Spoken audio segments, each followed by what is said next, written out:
Welcome to the Empty Wagon Fantasy Football Podcast. We're running take 2 here with just me and Josh in the studio.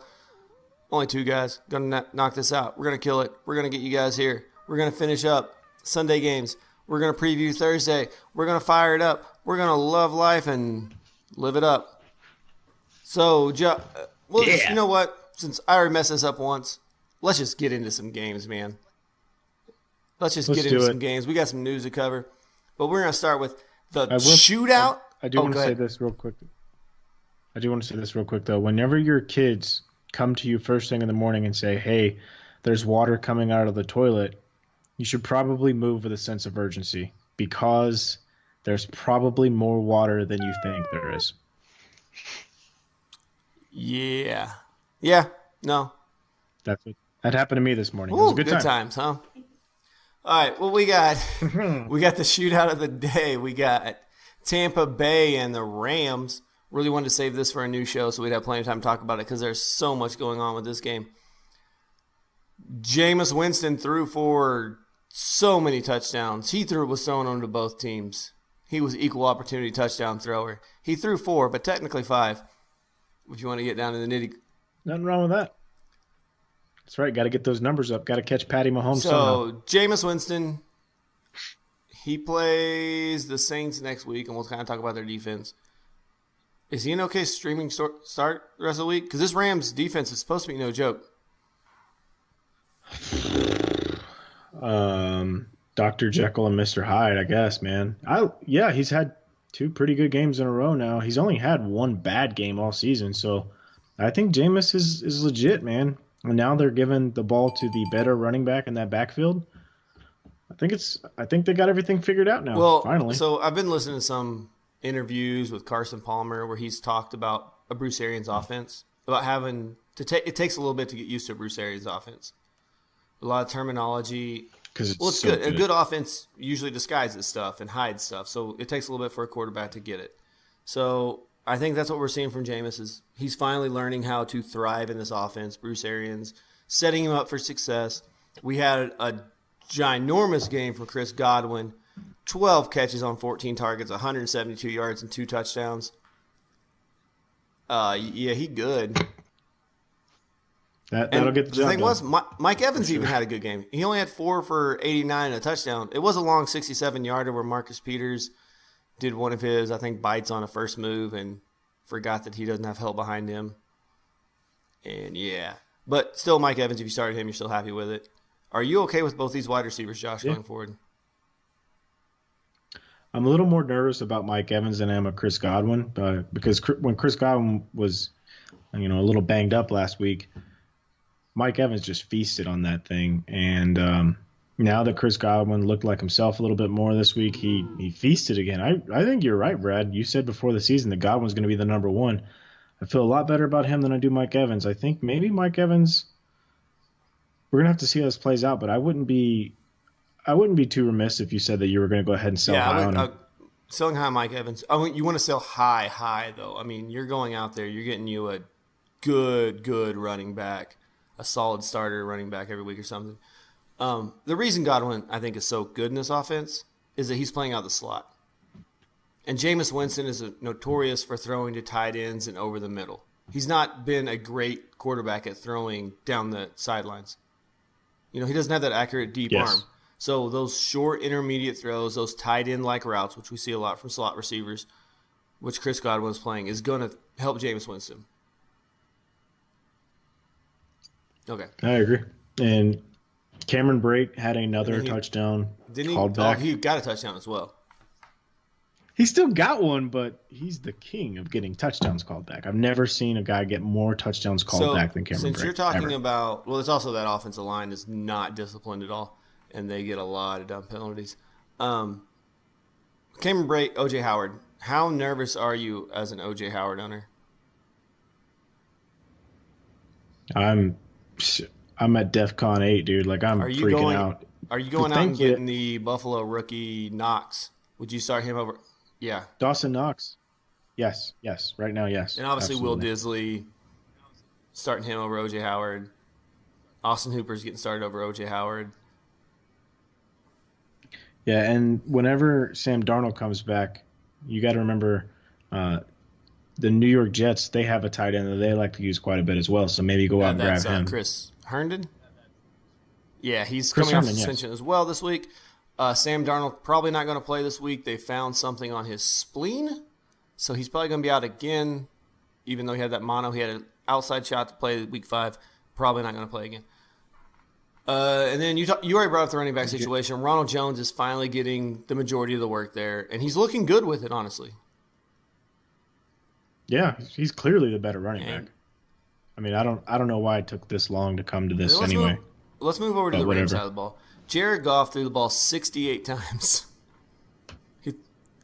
That's ridiculous. That's just absurd.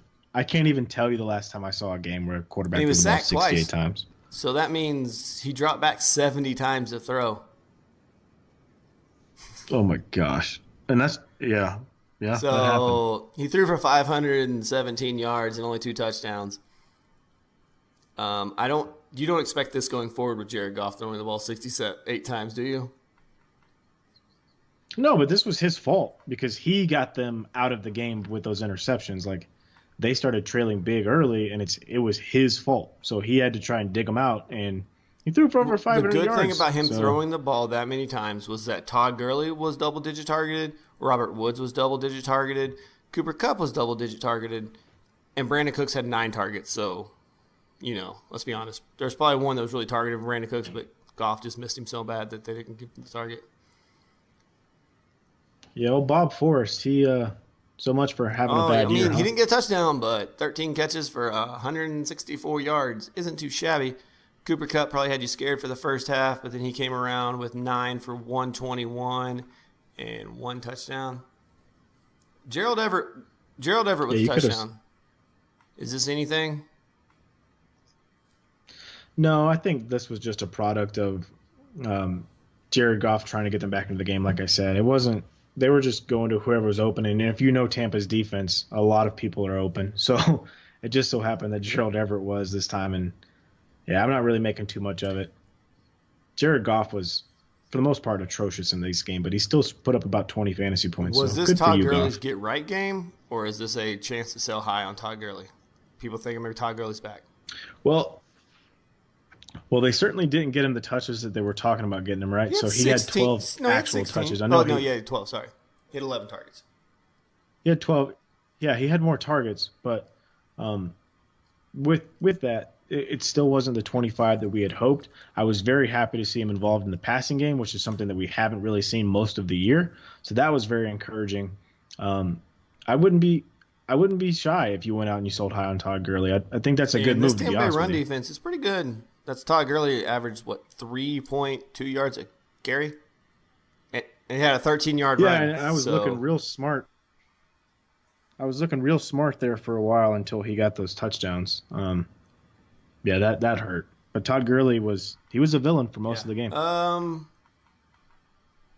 But I mean, obviously, all these wide receivers and Rams, you're probably starting no matter what. So, Rams defense probably let a lot of people down. Yeah, you could probably even start Eric Weddle whenever they're playing games like this if you're doing IDP because he had 10 tackles. Antonio Brown. Okay. Just saying, he did. Okay. All right, next up we have the Jacksonville Jaguars with their quarterback. The best new thing I heard about Gardner Minshew is that Big Dick Nick became regular Dick Nick when Gardner Minshew showed up in the locker room. Yeah, these memes are taken. Some of them are very boring. There are a lot of the and- Chuck Norris ones just changed his name, which are very boring, and I did not like that at all. But the ones that are clever, like the Big Dick Nick became regular Dick Nick.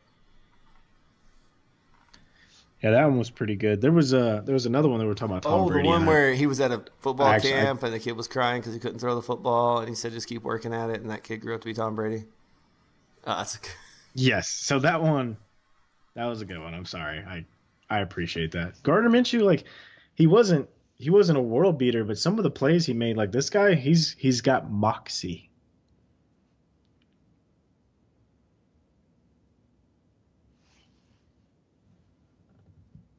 I think we're good. I don't know. It's on my end. I don't know what's going on. My crap sucks.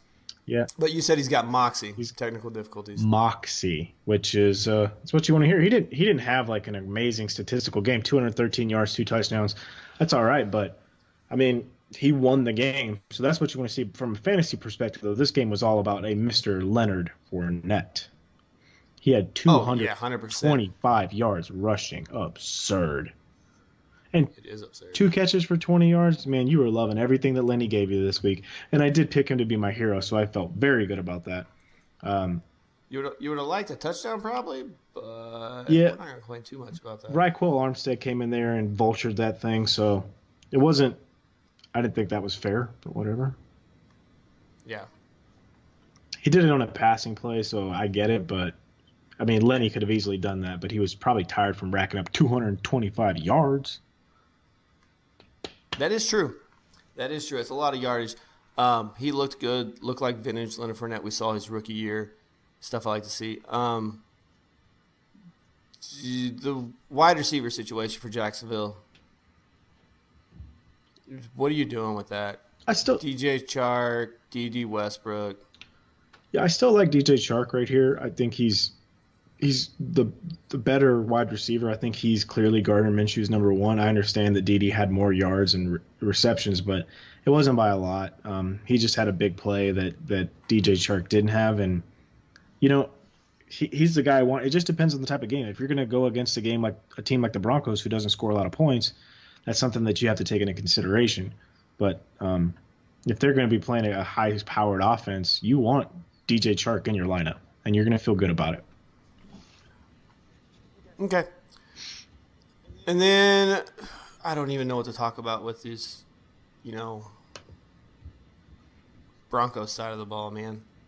They did fine, dude. Courtland Sutton is the man. The wide receivers look good, but the running back thing still kind of. Was this the Jacksonville defense just shutting down the run game, or what was it? Yeah, so I watched a little bit of this game, and I watched the whole game, and it made me real sad. But this is Flacco being terrible and having to do. Flacco wasn't terrible though. Yeah, but he is. You got to watch the game. I know. Yeah, The first half they controlled the game, and the second half they did nothing till that last drive in the fourth quarter. It was real bad. But Courtland Sutton, man, I'm starting to really heat up on this guy. I think that Joe Flacco realizes he's got a solid receiver in him, and he's having a little bit of a breakout right now. He's on pace to have over 1,000 yards. Well, about 1,200 to be honest. And Courtland Sutton, he's looking like a wide receiver too right now. Looking real good. And he's a big body receiver, and we all know Joe Flacco likes to overthrow people, so that helps. Does a lot of that. Royce Freeman's better in PPR than Philip Lindsay. Pretty much the same thing. I think this game kind of showed that they want to use Royce Freeman in the passing game. Yeah, well, as long as it's not Devontae Booker and we don't have to deal with that crap anymore, I'm fine. Oh, maybe Theo Riddick will come back. Oh. Don't even. Oh. So Joe Flacco, you firing him up? Must start never from now on? Never. Don't even ask that question.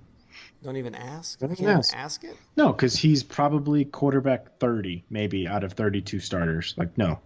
All right, so we got to talk about some fun games and actually some fantasy scoring. Let's talk about some games where Adam Thielen was not a happy camper here and said that we might have the best running back in the league, but you're not always going to be able to run for 218 yards. And your quarterback you pay all this money is going to have to throw the ball and complete passes. That's not exactly what he said, but yeah, something to that effect. That was very good paraphrasing. Pretty close. Yeah. Kirk Cousins has looked horrible all year. I get it. It's the Bears defense. But there's a reason. Dalvin Cook looked bad until the very end, too. There's a reason that Mike Zimmer really wanted them to run the ball a little bit more, and I think we're seeing why.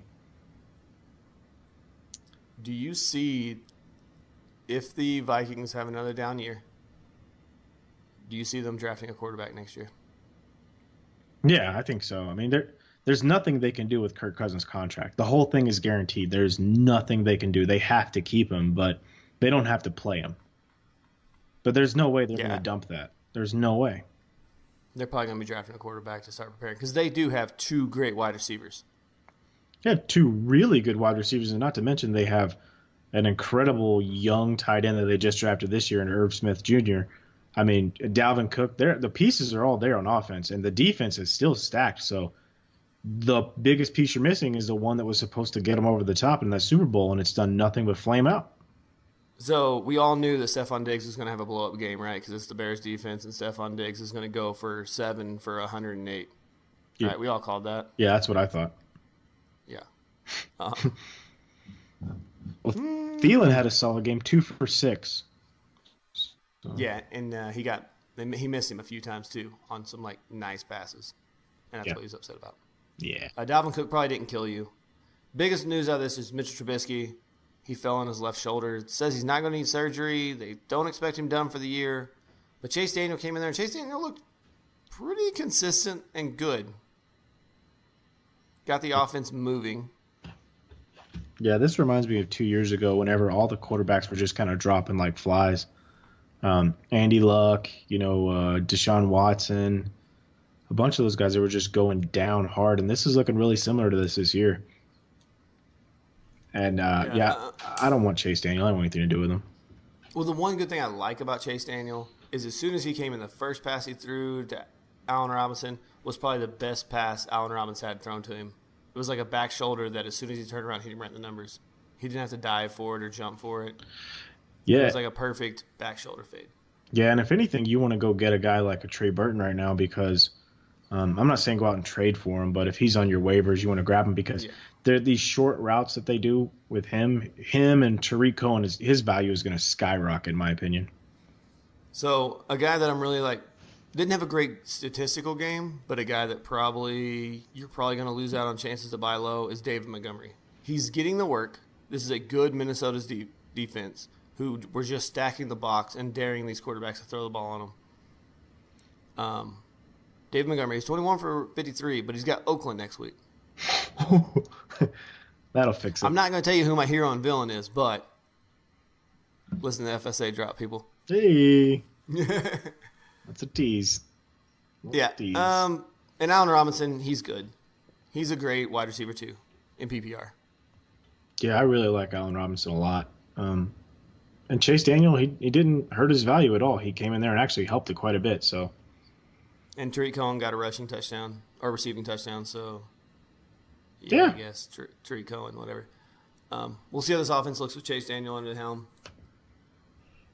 Speaking of FSA, Josh, before we get into the Sunday night game, what's going on over there at the FSA? Well, first of all, I won big again, so now I'm back up to 2-3. That's looking real good. And if you would have known that first week was 2 games, you probably would be looking a lot better right now. No, my team is solid. They just underperformed that first week, and that hurt real bad. But I'm not changing anything. My team is stacked, dude. I'm gonna win them all. I'll probably end up winning everything, but right. No, Melvin Gordon comeback's really going to hurt my Eckler shares. But anyway, yeah, FSA is incredible. You guys got to go check them out on their Facebook page, Fantasy Sports Alliance on Facebook. Huge community there. Even if you aren't in the league, you can still come in there. You can talk football with people from all over the world, a lot of military, a lot of civilians, just people who love fantasy football. So I recommend you guys go check them out. And you can also go to the website at fsa-fr.com. And you're going to be able to see everything that's going on with the league there as well. So check them out, guys. Really, really cool thing going on over there. And every Wednesday night, he has a broadcast, Brian does, talking about the league and news and updates. And it's really good stuff, man. All right. Well, I have this nice little thing I want to say, but I know it's not right. I was going to say, are you guys ready for some football? But on Sunday night, the quarterbacks weren't, and neither were these offenses. Really, Will Lutz was the only one ready. Wah, wah, wah. So Dak Prescott, yeah, he do in this game. Zeke got you a touchdown. Thank goodness he got you a touchdown. Isn't that right, Josh? Whew. Yeah. Los. And even Alvin Kamara, man, those were not – this isn't the Alvin Kamara that we want to see. I mean, thankfully he still had 4 yards of carry, but this game was just ugly. It was just an ugly game. Michael Thomas got 9 targets, so I'm fine with that. He got almost a third of the targets of Bridgewater. So 30% target share. I'll take that from a wide receiver. Yeah, anything over about 22, 23% is good. So especially from your one, if you can get 30, that's great. Yeah, he didn't get a touchdown, but nobody got a touchdown in this game. Zeke is the only person they found the end zone. Yeah, A whopping 12-10. Ugh. And then boys only entered into New Orleans territory 3 times. Twice they scored, and the other times they didn't. They didn't even make it. So the boys' offense was not good. Not good. Nope. And also, someone want to bring up the Saints, Alvin Kamara. He does have Tampa Bay next week. We just talked about what they've done to running backs. So, hey. Get ready for the passing game. Ndamukong Suh, baby. He's a run stuffer. And he scored a touchdown last week, too. Sorry, I forgot. If you had Ndamukong Suh and IDP, you were looking good. Yeah. There's not really a lot to take from this game other than the fact that Amari Cooper got 8 targets, which is good. But other than that, there is a gentleman on New Orleans who got a target. His name is Lil Jordan Humphrey. Lil Jordan Humphreys? Lil Jordan Humphrey. And it's ILL apostrophe Humphrey. Lil Jordan Humphrey. Yeah, Lil Jordan Humphrey. Yeah, you don't know about Lil Jordan? He rookie. Yeah, he's out of Texas. He's out of Texas. You don't know about Lil Jordan? Yeah, I didn't know about Lil Jordan. Yeah, they ain't really much to cover about this. You're starting Alvin Kamara. You're starting Michael Thomas. You're starting Zeke. You're probably starting Amari. This is Dak's first bad game. They got Green Bay next week, so I still feel confident in Dak. I'm not shaken by that. And as bad as Dak was, he was still no Andy Dalton. Andy Dalton. So I was watching this game, and I reminded myself that Andy Dalton sucks in primetime. I always forget to mention that. It seems like every year, we've been doing this, I guess, for just a year now, but we forget to say, like, do not start Andy Dalton in primetime games because he poo-poos the bed every time he's under the bright lights. Shouldn't be starting Andy Dalton anyway, but you probably thought this would be an okay matchup. Well, at least you thought maybe he wouldn't hinder his running back and hinder his wide receivers as bad. Remember last year whenever you drafted him in redraft, you're like, yeah, it's going to be fine. I'll just start him wherever. And you could never start him. He got me negative points. He got me negative points week 1. Yeah. Cost me a game. Yeah. I remember. Petridge Farm remembers. All right, so Andy Dalton's terrible. Joe Mixon, if they don't get this passing game right, and I don't know how many times Booger had to say, they're taking their time. I don't know where they're taking their time. It's Booger. They can't sustain a drive. They got to set the play up right. If they get to the line in 12 seconds every time, they're just going to turn the ball over faster. Get that defense even more wore out. Yeah, I was like, they got to take their time. Yeah, they're done by 7 scores. They won 70 scores. It ain't going to matter. Tyler Boyd. Are you still okay starting Tyler Boyd? He was 6 for 3, 33 yards. Yeah, I mean, the Steelers actually have some really good corners out there, so I'm not too concerned about that. But whenever the guy... What about Auden Tate? Who's going to take John Ross's spot? That's what I'm worried about. That's what I was going to allude to, is they can't get a running game going because they can't really throw the ball. I mean, your receivers are Tyler Boyd and Auden Tate, who is a rookie. This is not good. This is not good. Pretty sure Auden Tate's an undrafted rookie, too. Yeah, so that means that 32 teams didn't see anything in him 7 times. So that's... There's maybe a couple of them more than 7 times. Yeah, so I don't know, man. This is not good. I think that I'm still going to go out and I'm going to grab Auden Tate because they are in this high volume passing offense. I'm not ready to start him, but he's going to be a guy that you got to go out and grab. Well, you know who had a great game at quarterback? His name, Jalen Samuels. Oh, don't even get me started, dude. Oh my gosh. Jalen Samuels, vulture and touchdowns in the Wildcat, just looking like a. So I did own Jalen Samuels in a couple leagues. Just dropped him. Now I feel stupid as hell. He's the worst. He has to be owned, right? Just for the simple fact of James Conner was banged up, did go into the 10 a couple times with the ankle, may miss some time, and they use him in the Wildcat, and they're trying to get tricky with his play calling. Yeah, well, some of it was the way that the defense was set up. The Bengals, they stacked the box quite a bit, and they have like 5 down linemen. So what it was is they needed to be a little bit more creative in their play calling, and they decided to do that with Jalen Samuels, who's a very versatile player. Um, but yeah, you got to have him. If you can go out and grab him, he's the guy you want on your team, and obviously he put up a lot of fantasy points. Even in PPR, he had 8 for 57. So that's going to be worth a flex at least, and you're going to pay nothing for him. So I don't understand why you're going. The big problem with this was all the passes, for the most part, went to running backs.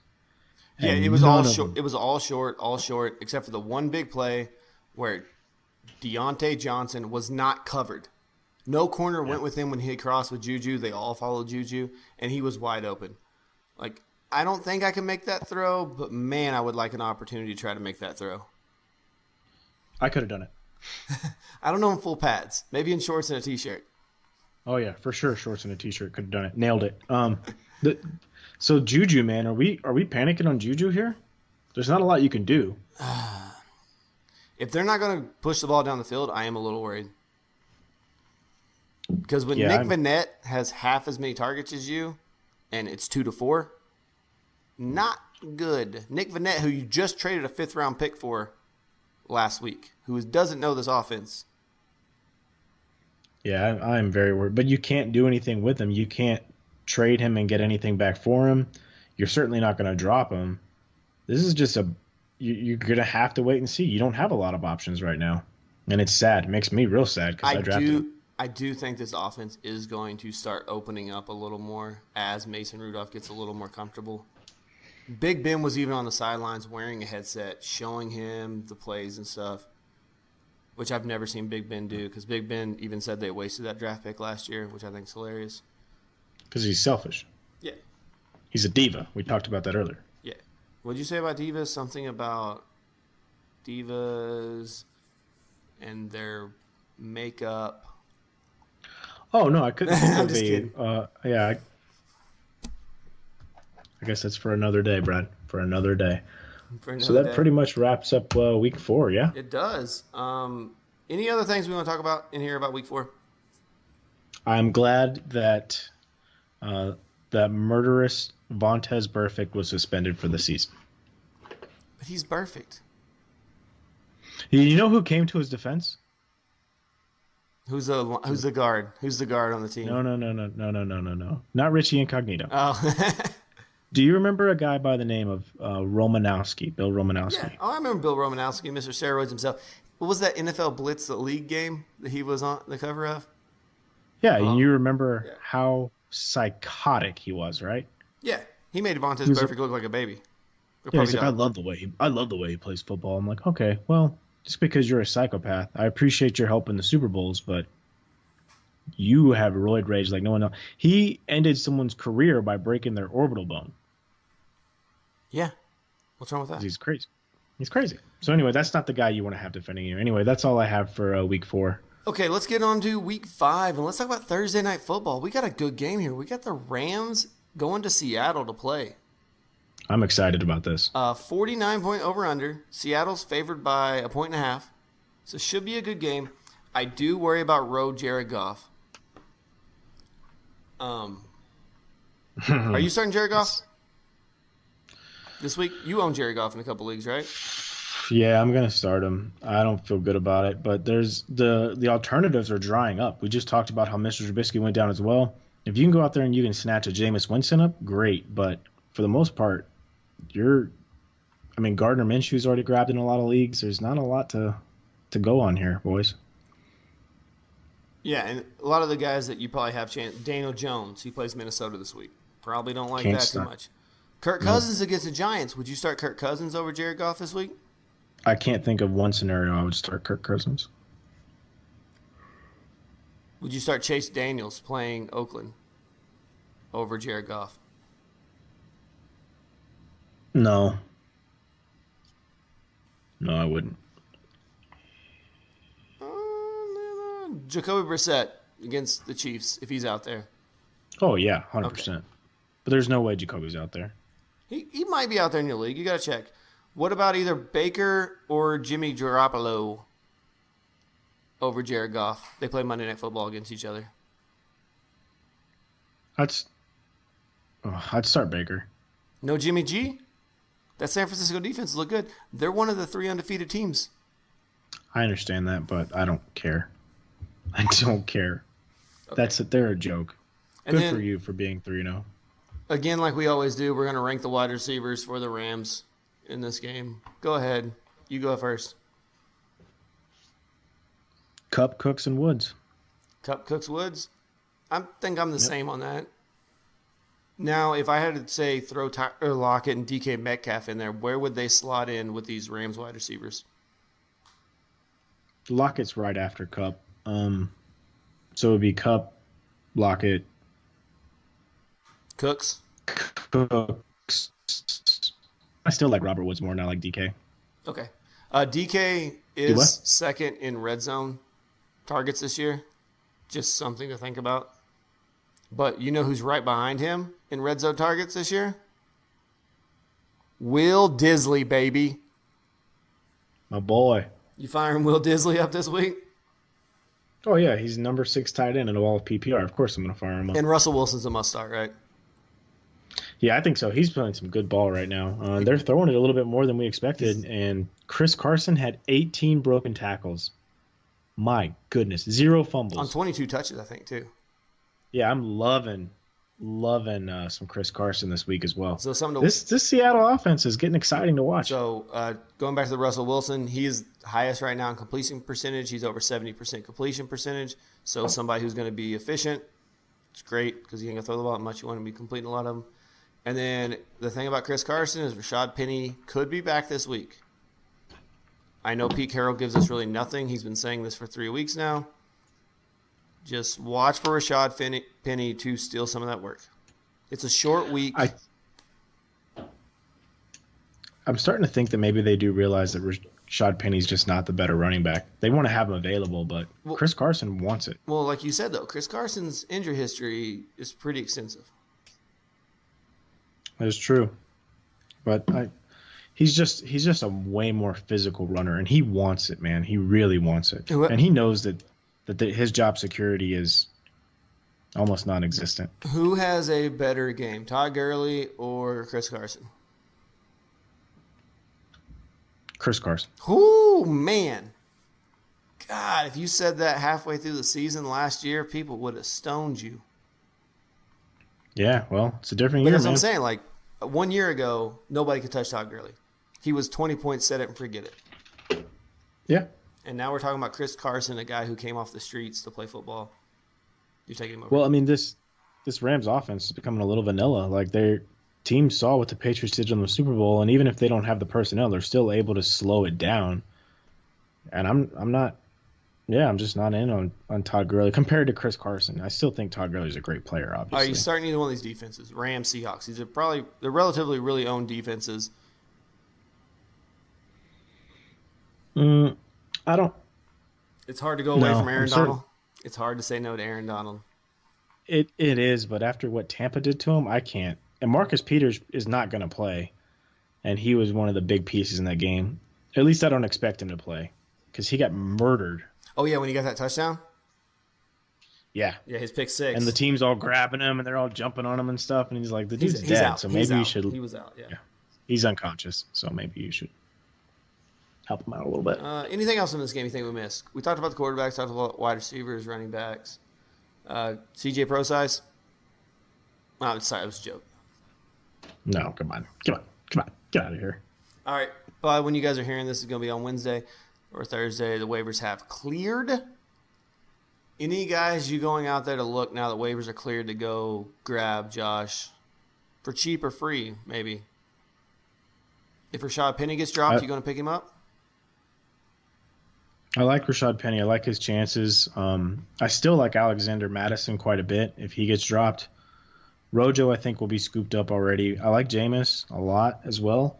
Auden Tate. I think I like Auden Tate just to kind of see what's there. Would you rather have I'm okay with that as well. Auden Tate or Robbie Anderson? I like Robbie. Once Sam Darnold I like gets back. Robbie We need because- Sam Darnold back, though. I think that's the problem. Yeah, well, you're not going to start Auden Tate next weekend anyway. Even with a couple buys, there's no way you're going to start Auden Tate. Okay, and then what about So San Francisco had a bye last week. Their running back situation. Some of those running backs probably slid through the cracks. Would you be wanting to go get any of those guys? Raheem Mostert, Jeff Wilson, Tevin Coleman's probably still owned. Breed is probably still owned. But do you want to go pick one of those guys up with just that banged up fantasy? No, Jeff Wilson's going to lose his job now that Tevin Coleman's coming back. He was the goal line guy. And Raheem Mostert, obviously, he might get a little bit of work, but it won't be enough for fantasy. So I'm not really in on those guys. It's just going to be the Breida and Coleman show until Coleman gets hurt again. Or Breida will not. Even if he's hurt, he'll still play. So it won't matter. Okay. And then one last thing I want to say is, because we talked about starting these two defenses, you probably still have to start them because Miami's not playing this week, so we don't have an easy win there for a defense.